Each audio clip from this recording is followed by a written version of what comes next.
Okay, no resolutions, but I do have a New Year's realization. What is that? Do you want to hear it? Yeah. With the vaccine rolling out, I've never been more excited to have strangers breathe on me again. What? Okay. New year, new internet, and unfortunately for some, that means websites devoid of Flash. Yep, Adobe officially discontinued support for the venerable web plugin. Are you sad? I'm sad. Which enabled endless animated cartoons, games, and security problems. Because unlike Homestar Runner, hackers do have hands. What was your favorite Flash thing, Colton? Seemed like you were remembering something. The games, all the games. Every I don't game. remember any names, You though. played every game? Wow. Every single one. Flash is no longer available to download, although Adobe won't actually start blocking Flash content from running until January 12th. But don't worry, there are actually a lot of ways to keep the Flash fire burning, including desktop players like Flashpoint and the Internet Archive, which will keep thousands of games playable online via emulation. So you can be reminded of a simpler time, when the most entertaining thing you could find on the internet was stick figures murdering each other in frankly awesome ways. Stick Death, that's the one. Yeah! Yeah. It was like Xiao Xiao, I think it was called. Apple, in their infinite wisdom, has apparently deemed that the world is ready, now it's ready, for foldable phones. Reports are emerging that not one, but two foldable iPhone prototypes have passed internal tests for durability. One with two separate displays connected by a hinge that may be able to fold forwards and backwards, and another clamshell style phone with a truly foldable screen about the size of the Galaxy Z Flip or Motorola Razr. Insiders seem to think that Apple will go with just one of these designs, which may or may not be called the iPhone Flip, but I don't think that's true. They wouldn't just let Samsung have the satisfaction of knowing that they copied their name. That wouldn't be revolutionary at all. Well, whatever the phone is called, we may see it launch in 2022. There's lots of mays and mights in this story. You know, Colton, you shouldn't be so wishy-washy in 2021. I'll try. Just take a stand, Maybe. like Apple, you know? Maybe. Have the courage. And one Intel stakeholder has taken a stand and told Team Blue that it's time to stop. That is, to stop trying to manufacture their own chips. That stakeholder is Daniel Loeb, founder of activist hedge fund Third Point, which recently acquired a nearly $1 billion stake in Intel. In a letter to Intel's chairman, Loeb argues that Intel has fallen behind its manufacturing competitors, such as TSMC and Samsung, who are already working on 5 and 3 nanometer process nodes, while Intel's gotten stuck at 7 nanometers. Pfft, I can do 7 nanometers. Colton does 7 nanometers every day. Wakes up, 7 nanometers.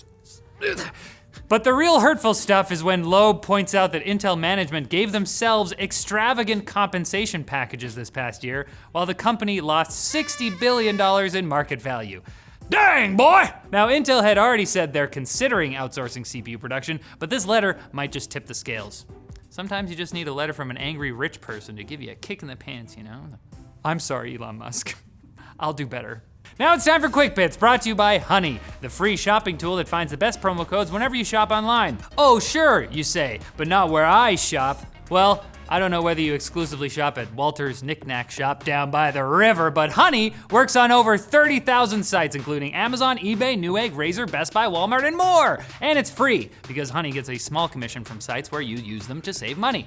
It's easy to use and installs in just 2 clicks, so there's literally no reason not to use it. Get Honey for free right now at joinhoney.com/techlinked or at the link below.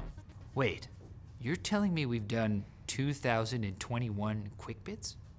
Yep. Incoming graphics cards, watch out! Listings for GeForce RTX 3080 Ti models from Gigabyte have been leaked, and Lenovo let slip some specs for the RTX 3050, 3050 Ti, and RTX 3060 non-Ti, all of which are unannounced.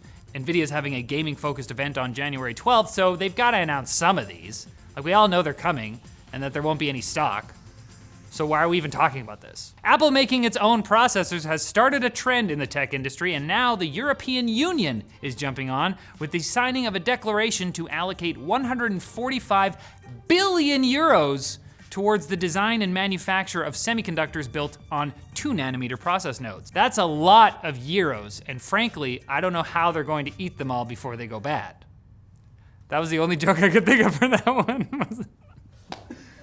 Euros kind of sounds like Euros. I got you. Flash just died, but Windows 7 has continued to exist in some kind of wraith-like state after Microsoft officially ended support for the beloved operating system 1 year ago.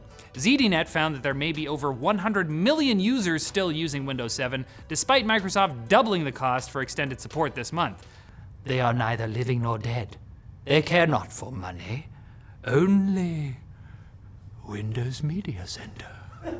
Due to a breakdown in negotiations, Huawei pulled games made by Tencent from its app store, but that's not supposed to happen. They're both controlled by the Chinese government, aren't they?